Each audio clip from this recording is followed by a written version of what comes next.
Kanina pa may gustong itanong si Camille, kaya naman, kahit alam niyang galit ang lalaki nilakas sa niyang loob. Pwede ba akong magtanong? Kagat-labing tanong ni Camille at hindi makatingin ng diretso sa mga mata ng kaharap. Kailangan din niyang maging maingat sa pagsasalita dahil natatakot siyang isipin ng lalaki na sumasagot siya at madagdagan pa ang parusa niya. Go, maikling sagot ni Seryo. Ano bang ibig sabihin ng pagiging masunurin? Tanong ni Camille. Gusto talaga niyang malaman sa kaharap kung anong ibig sabihin ng pagiging masunurin para rito. Pinukol na nangaarok na tingin ni Seryong babae bago sumagot. Hindi mo pwedeng kontrahin ang sinasabi ko. Huwag kang makikipagtalo, tigit sa lahat, sundin mo lahat ng sinasabi ko. Lubusan ng naunawaan ni Camille ang ibig ng pagiging masunurin para kay Mr. Reynoso. Kailangan niyang gampanan ng papel ng pagiging well-behaved at masunuring alaga. Kailangan ay wala siyang emosyon at walang karapatang pantao. Tinikom niyang bibig. Mukhang ang planong sinabi niya kay Seryo na gawing mas madalas ang kanilang pagtatalik upang mas mabilis matapos. Ang kanilang agreement ay hindi umubra. Tila mas madali yatang magtrabaho na lang siya na magtrabaho para makabayad ng pagkakautang dito. Alam ni Camille na wala ring silbi kung makikipagtalo pa siya dahil baka madagdagan pa ang kanyang parusa. Kaya naman sumang-ayon na lang siya dito. Naintindihan ko. Matapos sabihin iyon, sinimula ni Camille na isang tanggalin ng pagkakabotones ng suot niyang pantulog nang hindi nagsasalita. Subalit habang ginagawa iyon ay hindi niya mapigilang pumatak ang kanyang mga luha. Ang buong akala naman ni Seryo ay makakaramdam siya ng satisfaction nang makitang tila batang paslit na napapasunod niya si Camille. Pero nagkamali siya nang makita niyang sa mukha nitong matinding pagtutol ay nakaramdam siya ng iritasyon. Anong karapatan ng babaeng ito na umastang agrabyado? Samantalang ito, ang araw-araw na nagbibilang kung kailan siya iiwan. Mas lalong nagdilim ang anyo ni Seryo saka walang sabi-sabing binuhat si Camille patungo sa banyo. At dahil alam ni Camille na merong misophobia ang lalaki, alam niyang ayaw nitong makipagtalik bago tumaligo. Subalit sa pagkakataong iyon ay magkasalo silang naligo at nagtalik sa ilalim ng rumaragasang tubig. Matapos ang mainit na eksena sa loob ng banyo, ni hindi na siya hinayaan pa ni Seryo na mamahinga sa buong magdamag, nagbago to ng estilo at halos lahat ng sulok sa buong suite ay nag-iwan to ng marka ng kanilang pagniniig. At ang pinakahuli ay sa tapat ng floor-to-ceiling glass window. Pinilit ni Seryo yung babaeng idilat ang mga mata upang makita ang mga nakikislapang ilaw sa mga kabahayan na makikita sa ibaba ng kanilang gusali. Baby, magpakabait ka, huwag mo kong gagalitin, namamaos na bulong ni Seryo habang patuloy ang paggalaw nito mula sa likuran ng babae. Bagamat magandang pakinggan ang pangalang iyon, pero wala itong dating para kay Camille. Sa halip napakaramdam siya na para siyang isang alagang hayop na tinutukso nito. Magpakabait? Ano bang ibig sabihin ng pagiging mabait? Dapat bang maging proud siya dahil ibinenta niyang kanyang sarili sa isang lalaki? Kapalit ng pera? Sa galit ni Camille ay nagtiim ang kanyang mga ngipin at kinagat ang matipunong braso ni Seryo na nakapulupot sa kanya. Hindi siya kailanman magiging proud sa bagay na yon. Pinapangako niya sa sariling magiging malakas siya at babaguhin niya ang kanyang kapalaran sa mismong palad niya. Alam niyang hanggat nagsusumikap siya at magtatrabaho, mangyayaring mga yon balang araw. Si Seryo at Camille ay kapwa nakatingin sa napakagandang liwanag ng gabi sa labas ng salaming bintana. Ngunit kapwa rin may salungat na damdamin. Si Seryo Reynoso ay wala sa magandang tanawin ng isipan, kundi nasa babaeng kaniig niya ng mga sandaling iyon. Gusto niyang pagmasdan ang maamo nitong mukha, gusto niyang pagmasdan ang namumula nitong pisngi. Hindi niya napigilan ang sariling pisilin, ang pisngi nito na tila na isang marikit na bulaklak tulad ng oleander. Napakagandang pagmasdan, ngunit nakakalason, and he feels like he's been poisoned. Niyuko niyang babaeng puno ng pagnanasang mga mata at marahan niyang kinagat ang leeg nito na malanyebe ang kaputian. Pagkatapos ng lahat ay walang lakas si Camille para kumilos pa. Para siyang putik na hindi na kaya pang tumayo mag-isa. Hinayaan na lang niyang lalaki na buhatin siya at linisin na tulad ng isang batang paslit.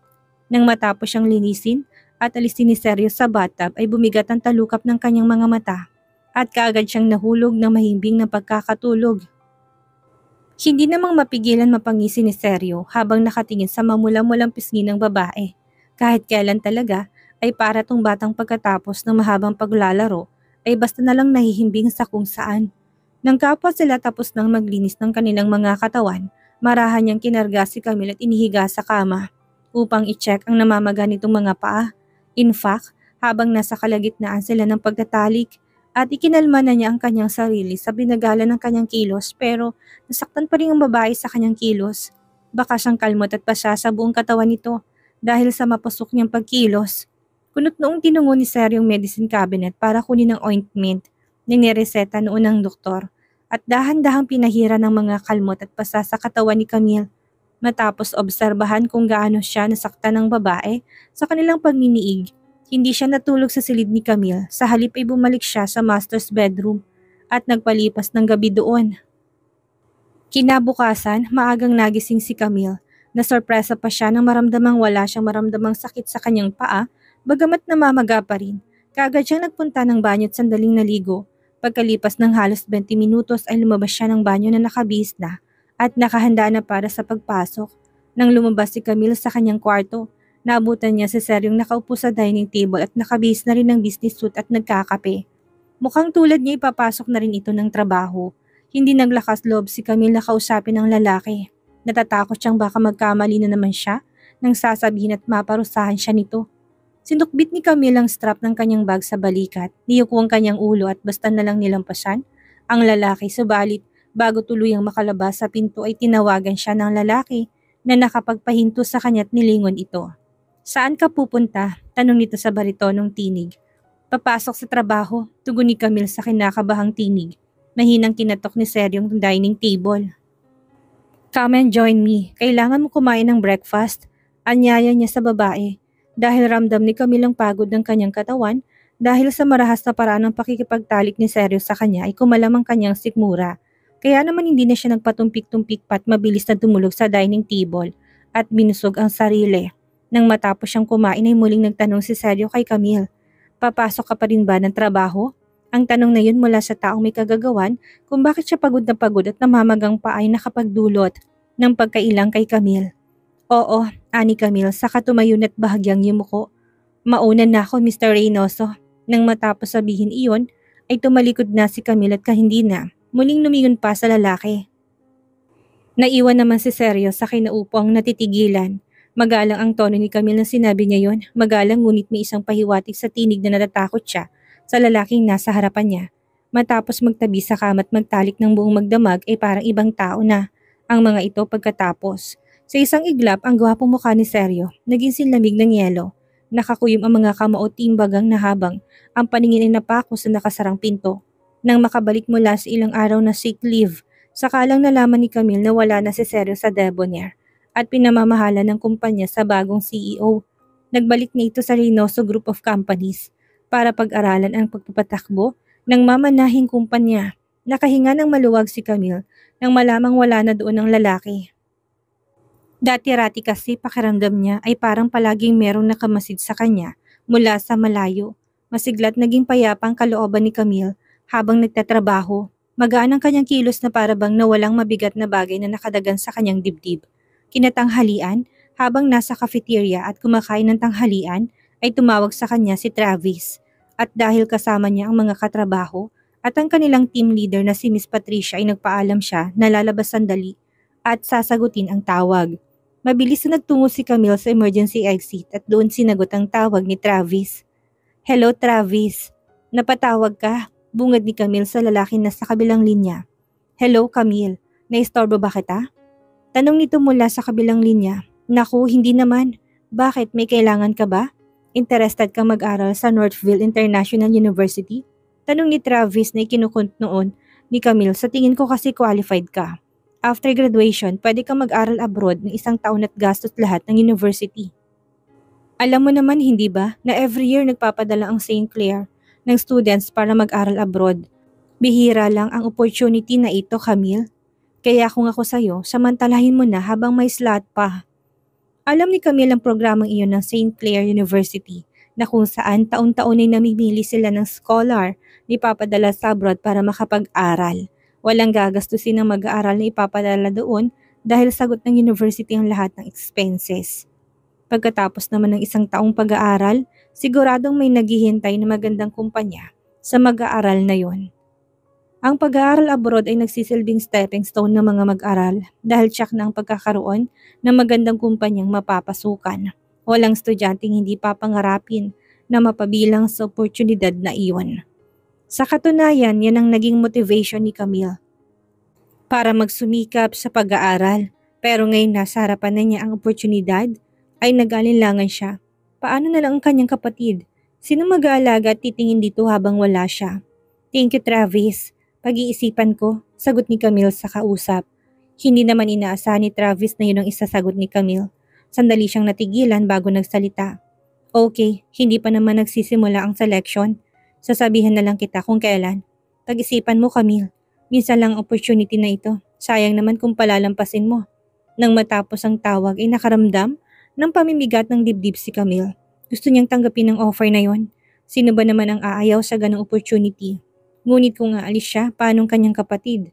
Maya-maya isang text message ang natanggap niya mula kay Travis tungkol sa offer na yon. Paulit-ulit itong binasa ni Camille at nahulog siya sa malalim na pag-iisip. At the Reynoso's Group of Companies, malapit nang matapos ang office hours nang tinawag ni George Reynoso sa kanyang anak sa opisina. Why did you come here, Dad? Kaagad na tanong ni Sergio nang makitang kanyang daddy na nakaupo sa sala ng kanyang private office. Katatapos ng board meeting nang ibalita sa kanya ng sekretary niya na naroon sa opisina niyang kanyang ama. Si George Reynoso ay matagal nang semi-retired sa kumpanyang nito at walang kaalam-alam ang kanilang mga business competitors na si Sergio nang nagdidesisyon para sa Reynoso Group at 2 taon nang nakakalipas. Kaya lang concerned pa rin si George Reynoso sa mga insidenteng nangyayari sa loob ng kanyang kumpanya. Kaya naman pinagpaliban din nito ang mga appointment. Isa pang pagiging Chief Executive Officer ng Reynoso Group of Companies ay masyadong hayag na hayag sa publiko at alam niyang nagiging mainit sa mata ang kanyang anak sa mga kalaban nilang kumpanya. You didn't attend the welcome ceremony last time. May small party ngayong gabi at kailangan mo magpakita, ani George sa anak na puno ng otorisasyon ng tinig. Tumango naman si Sergio at sumagot. Okay, Dad. Matapos marinig ang sagot ng anak ay tumayo na si George sa kinaupuan at pumihit ng patalikod. Subalit muli siyang humarap sa anak na may maalalang isang bagay. Kinuha mo na ba ang babaeng yun para tumira sa'yo? Tanong nito. Alam ni Sergio kung sinong tinutukoy ng kanyang daddy. At for the first time, nakaramdam siya ng disgusto para sa matanda dahil sa sobrang pakikialam nito sa personal life niya. Yeah, malamang nasagot niya. Hindi ako tututol kung gusto mo pang makipaglaro sa babaeng yun. All I want for you is to take care of getting your annulment paper as soon as possible to avoid any problem. Paalala ng matanda. Ang tulad ni George Reynoso ay may tradisyon na sinusunod sa kanyang pamilya. Kailangan ang mapapangasawa ng kanyang anak ay tulad din niya na galing sa magandang pamilya. Simula noong yumao ang kanyang asawa, hindi na siya muling nagpakasal pa at wala rin siyang ibang babaeng kinalolokohan. Bukod pa roon, may sakit na siya at mahina ng kanyang katawan. Kaya dapat lang na hindi siya suway ng kanyang anak sa gusto niyang mangyari. I know, Dad, maikling sagot ni Sergio. Dahil buong paniniwala ni George na hindi siya kayang suway ng kanyang anak, palagay ang loob niyang tumalikod na at iniwan ito. Samantalang, matapos ang trabaho, ay inimbitahan si Camille ni Miss Patricia mag-dinner dahil birthday nito. Nagpaunlak naman si Camille sa mabait na team leader dahil ayaw niyang maging killjoy sa kasiyahan nito. Birthday ni Miss Patricia at sagot ng mayaman nitong boyfriend ang birthday party ng babae sa isang 5-star hotel. Si Camille at ang mga katrabaho niya ay nag-usap-usap na pera na lang ang ibibigay kay Miss Patricia dahil wala na silang oras na para bumili ng regalo. Biglaan kasi ang pagyayaya nito kaya hindi sila nakapaghanda. Nang makarating sila sa hotel, natigilan si Camille na makita kung sinong boyfriend ni Miss Patricia. Baby, malambing na bungad na lalaki kay Patricia at niyakap ang babae. I miss you so much. Nahiya namang sumagot si Patricia dahil naroon ang kanyang mga katrabaho. Maraming tao, baby. Namumulampis na tugon naman ni Patricia sa kanyang boyfriend. I'm sorry, hindi ko lang mapigilan. Sagot naman ng lalaki sa katumingin sa mga katrabaho ni Patricia. Nakasalukuyang pinapanood sila at malapat ang pagkakangiti maliban kay Camille. Are they your co-workers? Ipakilala mo naman ako sa kanila. Saad pa nito. Pinakilala naman ni Patricia ang kanyang katrabaho isa-isa at nang mapansin niyang nasa isang sulok si Camille, at nakatayo lang ay marahan niya itong hinila sa braso at sunod na ipinakilala sa boyfriend niya. This is Camille. Siya ang youngest intern sa company at same din kayo ng university pinapasukan. Kilala mo ba siya, Benedicto? Nakangiti pang wika ni Patricia na walang kaalam-alam sa kung anong tunay na ugnayan ng dalawa. Nakangiting pinagmasdan ni Benedicto ng sandali ang pagkatapos ay binalik din ang tingin sa kanyang girlfriend. Nope, hindi ko siya kilala. Sagot nitong nakaramdam ng pananayo ng balahibo si Camille nang lubusang nag-sink in sa kanya kung sinong boyfriend ni Miss Patricia. Ang mayamang boyfriend nito ay walang iba kundi si Benedicto Badjaras.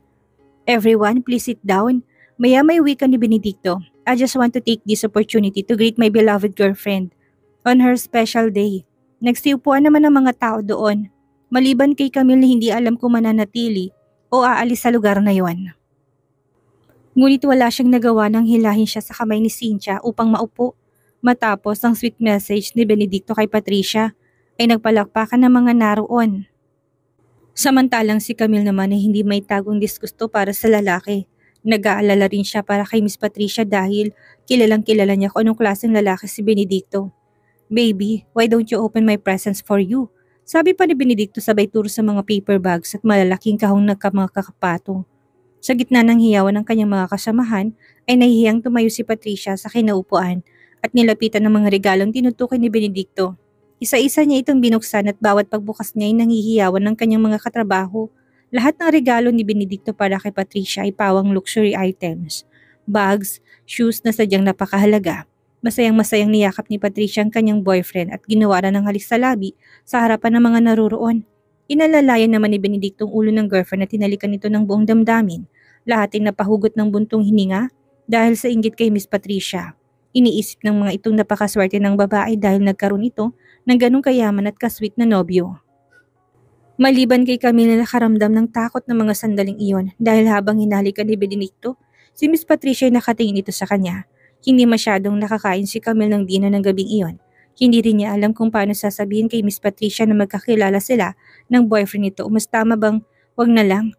Sa tuwing pinagmamasdan niya kasi si Miss Patricia ay nangihislap ang mga mata nito at puno ng pagmamahal habang nakatingin kay Benedicto. Narinig din niya ng kanyang mga katrabaho na nagsasama na sa isang bubong ang mga ito. Pero dahil birthday ni Miss Patricia ng araw na yon, nagdesisyon si Camille na huwag sirain ang masayang araw nito at ipagpabukas na lang ang nais niyang sabihin dito.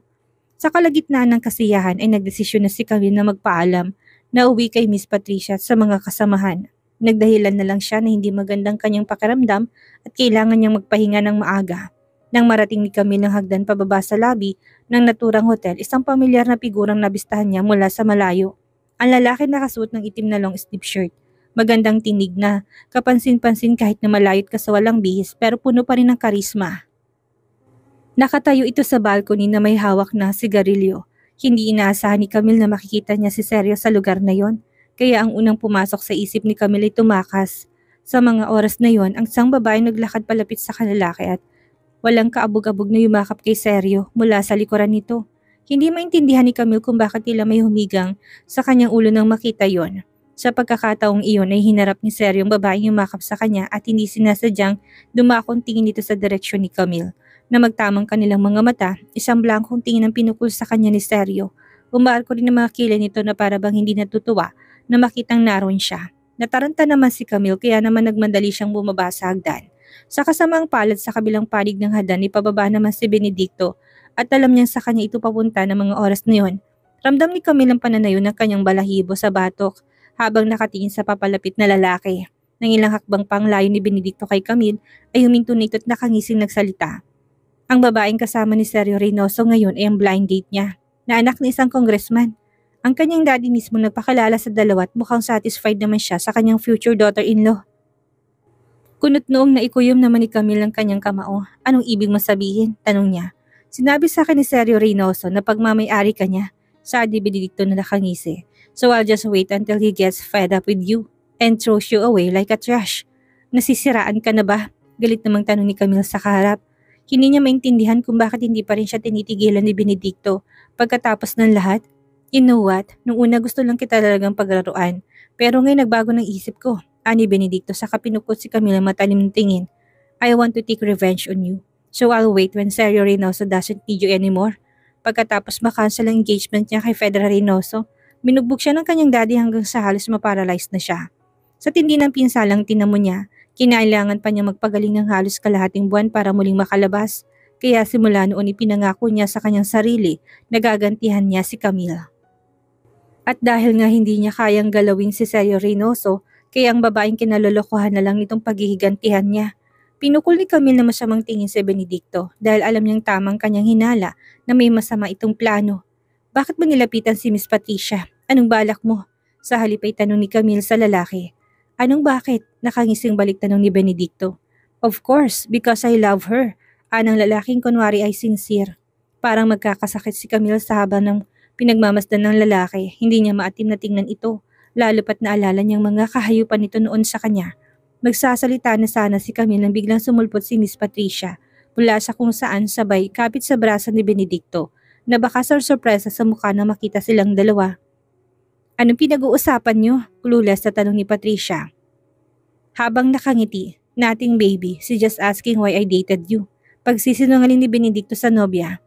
Oh, what did you say? Tanong muli ni Patricia ang tila ba kilig na kilig. Ngumiti ng matamis si Benedicto sa kanyang girlfriend at pinisilang marahan ng pisngi nito. Of course, sinabi kong mahal kita. Bakas naman sa mukha ni Patricia ang saya nang sabihin niyo ng kanyang boyfriend at saka marahang tinapik ang braso nito. Baby, don't say embarrassing things in front of my friend. Ani Patricia ang namumulang pisngi.